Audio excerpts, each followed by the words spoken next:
Welcome to this last lecture on this course Computational Mathematics with Sage Math. This is going to be the 12th lecture on linear programming problem. In this lecture, we are going to discuss a method which is called dual simplex method to solve a linear programming problem. Right. In the previous lecture, we saw what is meaning of duality. We also saw some results regarding duality and the primality of a linear programming problem.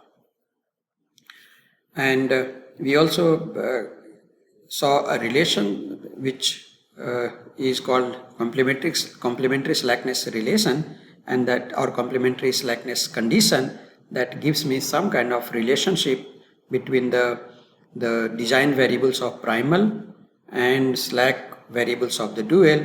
Similarly, the design variables of the dual and the slack variables of the dual. So let us look at how we are going to apply this dual simplex method. Right. So just few remarks. The simplex method generally starts with a non-optimal but feasible solution. Right. At every stage in the simplex method, what you have is on the right hand side, all these things are non-negative. That simply means that you have a feasible solution. But the bottom row, which is the row corresponding to this reduced cost coefficient, that may not be all non-negative. So if any of these reduced cost coefficients is negative, that means you have non-optimal solution, but it is feasible. Right? In the simplex algorithm, at every stage or at every iteration, it maintains the feasibility. Right hand side is always non-negative. And when the optimality condition is satisfied or optimality is attained, then the algorithm ends. That is how we use simplex algorithm to solve a linear programming problem. And also from the final simplex table, which gives you the optimal feasible solution, one can find the optimal value of the dual problem and also the optimal basic feasible solution. So that we will see with an example. Now, in order to solve linear programming problem, one can write dual of a linear programming problem, and then one can solve the dual, and from the final solution or the final step, one can obtain the solution of the primal problem. That is one way of solving a linear programming problem. What is it? Instead of solving the primal problem, we can write the dual of the primal and then try to solve the dual. As I said, and as you observed, when we write dual of a linear programming problem, we saw that the objective function, the constraints, objective function variables, that is design variables, becomes now the constraints, and the constraints in the dual corresponds to dual variables, dual mean variables or dual design variables. So in case you have a linear programming problem in which number of constraints are less than the number of variables, then what will happen? The dual will be a problem which will be smaller in size as far as the design variables are concerned. Therefore, solving those problems may be much easier than solving original primal problem. So that is one reason many times it is easier to solve dual problem rather than primal problem. Anyway, so let us look at a problem. This is a problem of minimization 8x1 plus 10x2 plus 15x3 subject to x1 plus 5x2 greater than equal to 3, 2x1 plus 5x2 greater than equal to 5, 3x1 plus 3x2 plus 4x3 greater than equal to 4, x1, x2, x3 non-negative. Now in this case, the constraints are all greater than equal to type. So if we, in this case, once we convert this problem into a standard linear programming problem, and if we try to solve it, here you will have the surplus variable. Therefore, the surplus variables cannot be taken as the basic variables. So the way one would solve this problem is either you can use two-phase simplex method, or you can use big M method. That is the way we would solve this. Right. Now let us look at what will be its dual. So dual of this problem is going to look like maximize 3y1 corresponding to this b1 plus 5y2 corresponding to this 5 plus 4y3 subject to y1 plus 3y3 less than equal to 8. This is the C1 here, and then 5y1 plus 2y2 plus 3y3 less than equal to 10, and 5y2 plus 4y3 less than equal to 50. Now this problem, in order to solve this problem using simplex method, it is much easier, because this problem contains all the constraints which are less than equal to type. So we can simply introduce slack variables, and these slack variables can be taken as basic feasible solution for the starting simplex method. Right. So let us solve this dual, and then let us see what we can get. Okay. So in order to solve this dual, we will again make use of the three user defined functions that we have created. One was pivoting, then one was to get the incoming variable, and one was for outgoing variables. So that I have stored in a Python file called lpplib.py. So these are the three functions that you can see. This is what I have created. Now let us first import all the functions inside this library or inside this module. So from lpplib import star. Keep in mind that this .py file has to be in the working directory. Otherwise, you may have to give the path. Right. Now, let us create the coefficient matrix A, the right hand side B, the coefficients of the objective function C1, C2, C3 from this dual problem. Right. So this is what we have. You can see here the first constraint is y1 plus 3y. It should have been x1. This x3 should be y3. There is this typo here. Okay. So this is the problem. Now define this problem in P using interactive LP problem, and then let us store the dual of P in capital D, and let us see what is the dual. So you can see here the dual is this problem, which was the original primal problem. Right. Now what we are doing, we are writing the dual, and then we are solving that problem. So therefore this is already the dual, and dual of the dual is going to be the original problem. That is what you have this here. Right. So how we are going to do? So let us create the initial simplex table by taking basic variables as y1, y2, y3. Here what I am doing, I am calling x1, x2, x3 as the design variables for the problem which we are solving, which is the dual of the original problem, and y1, y2, y3 we are calling as the slack variables. Okay, so the initial basic variables are going to be y1, y2, y3, and let us create the initial basic simplex table. So that is the one. You can just compare, and then let me make it slightly smaller so that you can compare. So this is the objective function, which is this is the actually dual. So this is the objective function here. So the coefficient will be -3, -5, -4, and then 0, 0. So that is the one, -3, -5, -4, 0, 0, 0 objective function, right? And this one. So let me make it. Okay. So this is the initial basic simplex table. Once you have this initial simplex table, now you can see here this last row, that is the cost coefficient row. These non-basic variables are all negative here, so this is not optimal, though it is feasible, right? So what we will do, we will call the function pivot call to find what is the incoming variable, and then pivot row to find what is the outgoing variable.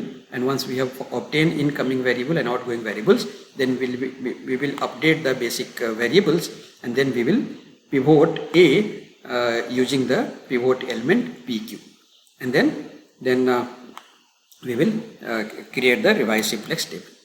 So in this case, you can see here x2 is incoming variable and y3 is outgoing variable. Why y3 is outgoing variable? X2 is incoming because this is the maximum in negative, and then if you look at the ratio, this is 0, so we don't have to consider. This is 10 by 2, which is 5, and this is 15 by 5, which is 3, so that is the smallest. So this becomes outgoing variable, and x2 becomes incoming variable. So after updating this is what we get. So again, you can see here the reduced cost coefficient. In this case, this is negative. That means x1 will be incoming, and then look at the ratio. This will be 8 by 1. This will be 4 by 5, which is the smallest. So therefore, y2 will be outgoing. So that let us again perform the same thing. Repeat this, storing this incoming variable in Q, outgoing variable in Q, P, and then update this simplex table. So once you update this simplex table, now you can see here this is all the reduced cost coefficient have become non-negative. Therefore, this particular this is the final stage of simplex table. And what is the solution at this stage? X1 is equal to 4 by 5, X2 is equal to 3, and Y1, which is actually the slack variable of this dual problem, that has also entered in the basic, and that value is 36 by 5, and the optimal solution is 87 by 5. Also, if you notice here, look at the value of the y1, y2, y3 in this last row. So if you look at this column, y1 corresponds to 0, and y2 corresponds to 3 by 5, y3 corresponds to 19 by 5. So in fact, those are going to be the basic feasible solution for the dual problem, right? So that is what we have, and let us look at what is the optimal solution of the primal and optimal solution of the dual using the inbuilt function from the Sage, right? That's what. So primal problem, optimal solution is 87 by 5, and it occurs at x1 is equal to 4 by 5 and x2 is equal to 3. That is what you can see here. And for the dual basic feasible solution, again the optimal value is 87 by 5, and it occurs at x1 is y1 is equal to 0, y2 is equal to 3 by 5, and y3 is equal to 19 by 5. And that is what you see here. These are the value in the of y1, y2, y3 in the objective, the reduced cost coefficient, that is last row. So that is why I said that once you complete the simplex algorithm at the final stage, you will also get the value of the dual problem. Therefore, in this case, you can see here our problem initial primal was a problem which cannot be solved using standard simplex method, right? So we converted into dual, and that dual we can very easily solve using simplex method. And once we have solved that using simplex method, we get the solution of the dual of this, that is the primal problem. Okay, one more thing let us observe. Let us look at from this table. Now suppose I call x star to be the optimal basic feasible solution. In this case, x star is x1, x2, x3, which is 4 by 5, 3, 0. That is the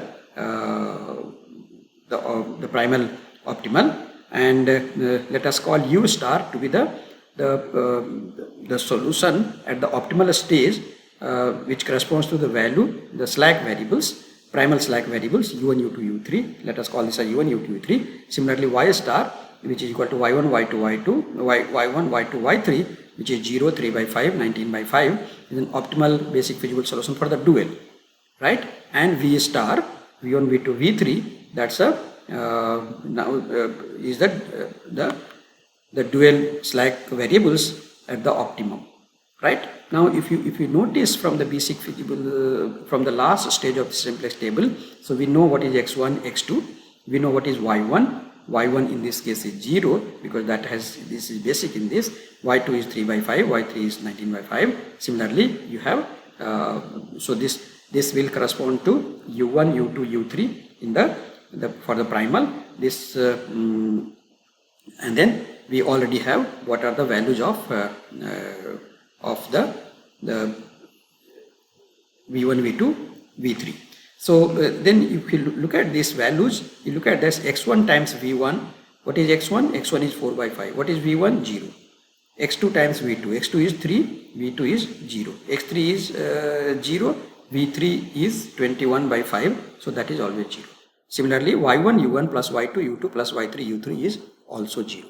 So this is what is called complementary slackness condition. So therefore, once you know this design variables, basic design variables of the primal and the dual at the optimal stage level, you also know some information about the slack variables of the primal and dual at the optimal stage, right?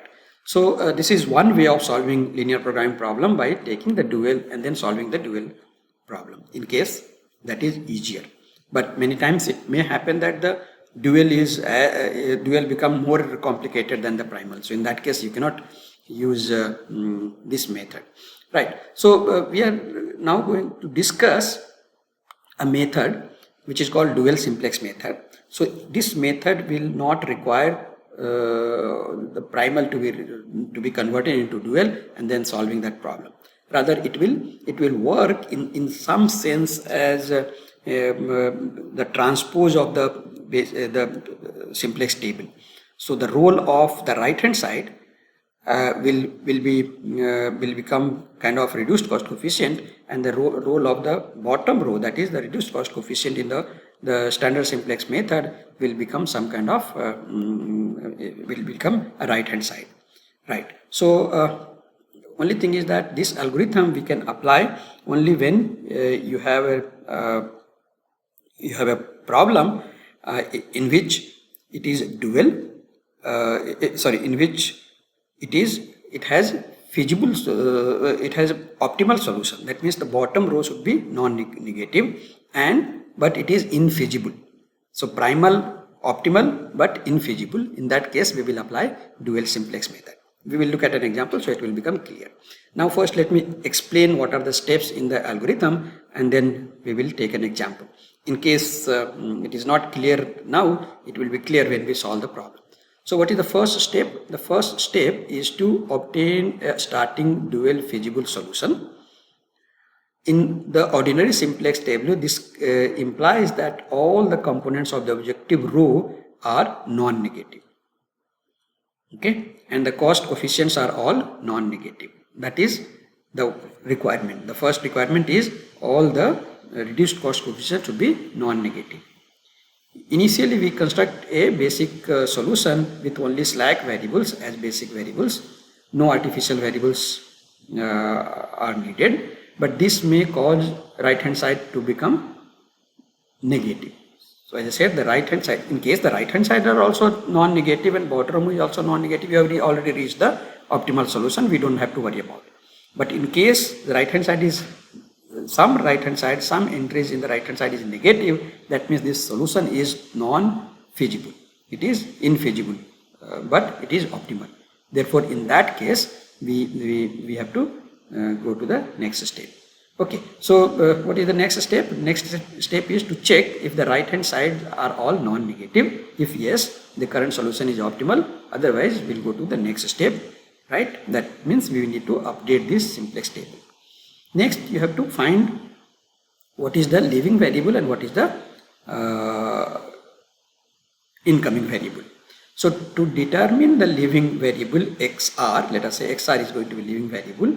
This is done by selecting the pivot row r with the most negative value in the right hand side.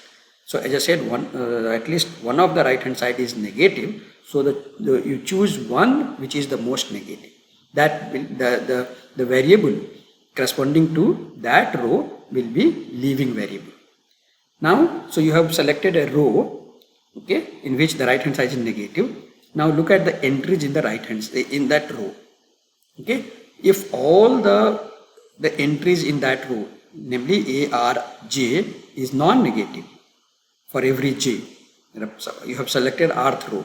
Now A, R, J are the entries in the rth row. If all of them are not are non-negative, then you have no feasible solution. There is no feasible solution, right? This is you can contrast this with all the entries in incoming column in the standard simplex method becoming negative.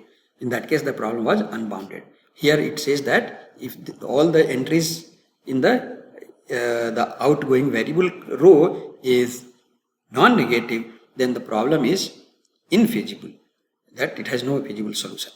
Okay, so if that is the case, then it is, we don't have to do anything, we have to stop here itself, because the problem itself is infeasible, so there is no point solving it. Otherwise, go to the next step.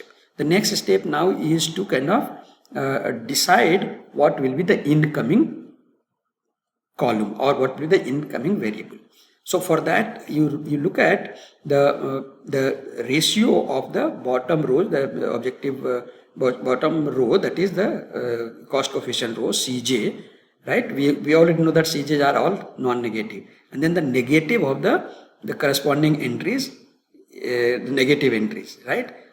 So this is the numerator is positive, non-negative. This is also negative, so negative of that will be positive. So look at these ratios and take the minimum of these ratios. And suppose the minimum occurs at some value, let us say k, then ARK will be pivot element, and you have to pivot this simplex table by taking RK elements. And once you do this, then again check whether it has reached the optimality. That means you check, go to step 1 and keep on repeating this, right? So you can see here this dual simplex algorithm is working in the role of the right hand side and the reduced cost coefficient role have interchanged. Okay, right. Let us look at an example. So for this, first we will of course create this pivoting user defined function, but in order to find what is the incoming row and outgoing row, so that we have to now rewrite this program. So we will call that as a dual pivot row that will decide what is the outgoing variable, right? Dual pivot row. So let me execute this. Similarly, we will have what is called dual pivot columns, right? So dual pivot column that will find what is the incoming variable, right? So this here in this case I am calling this as a dual pivot row and dual pivot column. So you can go through this this how we have written this. This is exactly similar, except that now instead of row wise you have to vary column wise and vice versa, right? Okay, and this then you have this is not needed, so let me suppress this. Okay, now let us look at a problem. This is a problem. Problem is to minimize 2x1 plus 3x2 plus 4x3 plus 5x4 subject to these constraints, which are all greater than equal to, first three constraints are greater than equal to, and the last constraint is less than equal to, right? So that's the problem. Now we can so what we are going to do, we will apply dual simplex method to solve this problem. Now in this case, if you look at this is already a minimization problem. All the coefficients of the x1, x2, x3, x4 are non-negative. Therefore, the bottom row is going to be non-negative. So this is already optimal in that case. But then right hand side you will have to introduce surplus variable for the first three constraints and slack variable for the last constraint. So therefore, the right hand side will become negative. Therefore, this if I take x1 if I take the variables, let us say in this case x5, x6, x7 and x8, they will not form a basic feasible solution. Okay, right. So let us create the basic simplex table, initial basic simplex table. Okay, so I have defined this matrix A including and here the right hand side I have defined it separately. So I am going to just augment this in in this. So now this is the first 4 column is going to be the column of A. Then these are the with respect to slack variables, right? Of course, wherever you have greater than equal to, what you do is you multiply by negative, so that the coefficient becomes positive, but the right hand side becomes negative, right? The last row we don't have to do anything, and this is the objective function row. Now let us write this in simplex table form. So when we write this in simplex table form, this is what we get, right? So the variables are x1, x2, x3, x4, and then these x5, x6, x7, they were all surplus variables, and x8 is slack variable, and this is the objective function. This is the objective function row or the reduced cost coefficient row. So then all of them are non-negative, therefore this is an optimal solution, right? But then the right hand side is negative, right? So x1 is equal to -5, x6 -6, x7 -15, and x8 8. So this is not a feasible solution.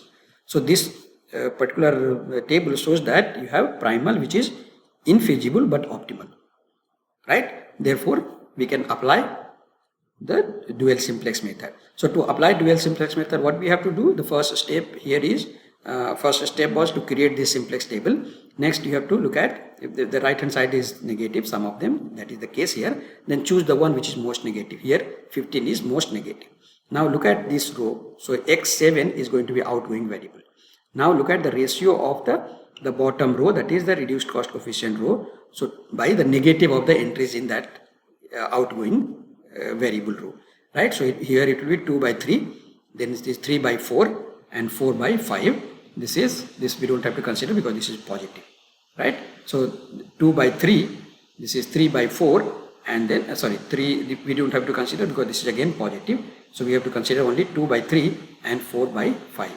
2 by 3 is 0.666 and 4 by 5 is 0.8. Therefore this is going to be the minimum. So x1 will be incoming variable. Let us now update this simplex table. Now we are going to call dual pivot row and dual pivot call, and then we will use pivoting. So in this case you can see here x1 is outgoing and x7 is incoming, right? x7 is outgoing and x1 is incoming, right? So next we will pivot with respect to PQ entry, and when we pivot this is the updated simplex table.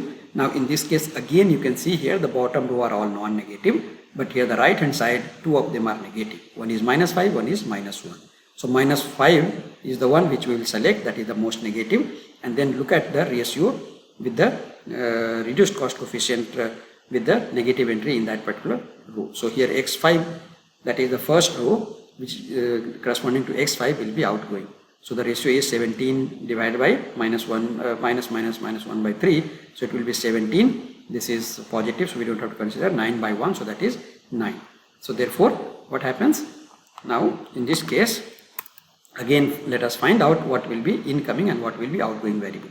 So you can see here now x5 is going to be outgoing, that is what we saw, and x7, you can see here x7 here, this is also -1 by 3 and this is 2 by 3. So this ratio is going to be 2 by 3, which is the smallest. So that will be outgoing variable, will be incoming variable, right? So once we have decided incoming and outgoing variable, then we will update by calling the pivot function. So this is the pivot, right? After pivoting, now you can see here bottom row are all non-negative again, but then still one coefficient on the right hand side is negative. So therefore this is still infeasible, but it is optimal. So again we'll have to update, right? So let us update this again by calling this dual pivot row and dual pivot column. So in this case x8 is outgoing, that is what you can see here, and then x4 is incoming.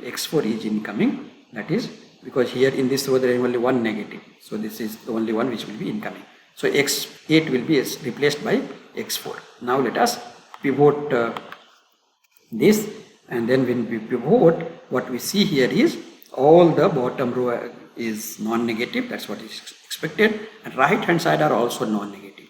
So we have reached the optimal solution. This is basic, feasible and optimal solution. What is the solution at this stage?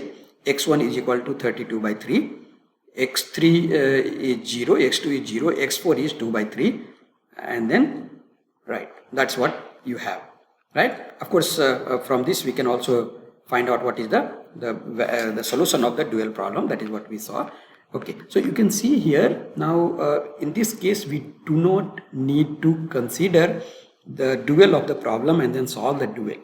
Rather we are solving only the primal problem but using dual simplex method, right? And you saw that the role of right hand side and bottom row, what we saw in case of simplex method, it has got interchanged in the dual simplex method, right? So now let us solve this problem using inbuilt function, just to make sure that what we have got is correct. It should be. So this is the problem, and then let us use mixed integer linear program for this problem. And then this we have done it several times, so I don't want to go through again, right? So this is the problem, and then let us look at what is the solution. The solution in this case, you are getting the optimal solution is 24 by 6, and then it occurs at 10.66, and x1 is equal to 10.66, x2 is equal to 0, x3 is equal to 0, and x4 is 0.666, which is 2 by 3. And that is what we saw. X4 is 2 by 3 and x1 is 32 by 3, which is 10.333, right? So sorry, 10.666, and the value is 24.666. That means it is going to be 73 divided by 3, right? So that is exactly, it matches with what we got using step-by-step algorithm. Now you can also use, you can solve this using this interactive LP problem, and let us solve this and make sure that also gives me the same problem. This is the problem which we have. This is the dual we can write. We have already seen how to do all these things, and then let us convert this into a standard problem, and you can run we can run simplex method to this, and then let us see what we will get at the end. So when we run simplex method, this is exactly what we are getting. Again, the same thing we are getting, right?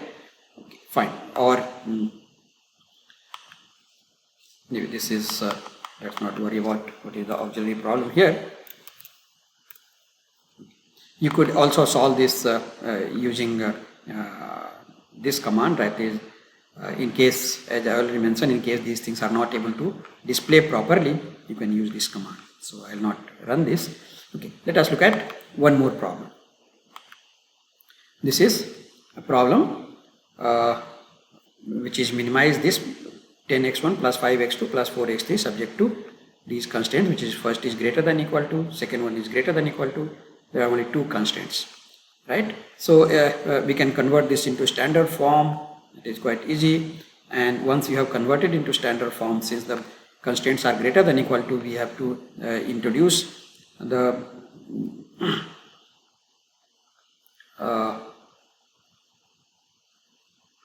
surplus variable. We have to introduce the surplus variable, and then solve this problem. Okay, so again we will just convert this problem into standard form, and since here we have introduced the surplus variable, we will multiply both sides by -1, so that right hand side becomes negative, and the coefficient of x4 and x5, which are the surplus variables, will become positive, will become 1, right? So let us define what is A. Let us also so in this A, here I have defined the right hand side in A itself. Okay, now let us create the basic simplex table, initial basic simplex table. So you can see here the bottom row are all non-negative, right hand side both are negative. So we'll choose the one which is the most negative, which is the second one. So x5 will be outgoing. Then look at the ratio of 10 by 4, then 4 by 2, this is 2, 10 by 4 is more than 2. So this is the smallest one, so x5 will be outgoing, and that is what we can see here. X5 is outgoing and x3 is incoming. Okay, so this is incoming, right? Then next we update this, and once we update this, then what we have is, again the bottom row are all non-negative, right hand side is negative, which is minus 18. So we need to update once more. In this case, x4 is outgoing and x1 is incoming. So now the basic variables are x1 and x3, and let us update this simplex table.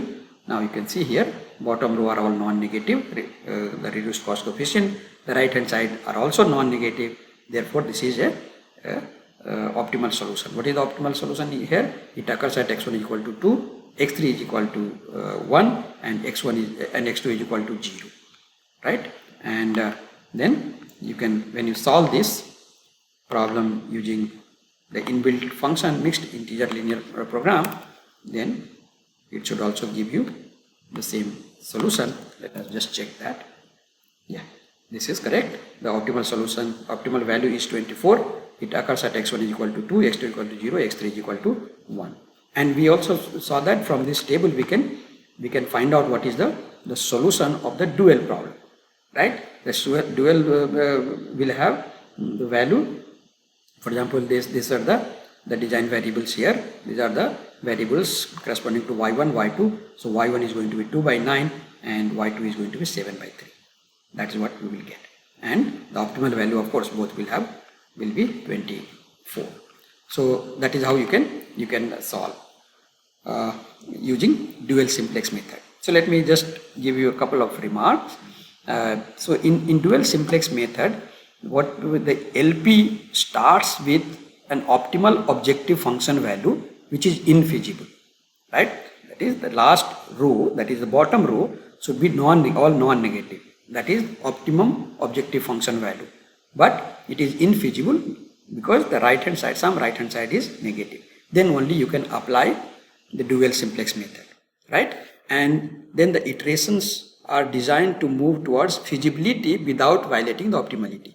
That means when we go from one step to another, the bottom row should be all non-negative. So it should maintain the optimality, right? But we will keep on updating this till we get feasibility on the right hand side. So when the feasibility is restored, the algorithm ends, right? So what is the difference between the simplex method and dual simplex method? The simplex method starts with non-optimal but feasible solution, right? The bottom row should be some negative, whereas the right hand side should be all non-negative. Whereas the dual simplex method starts with optimal but infeasible solution. So that's the basic difference.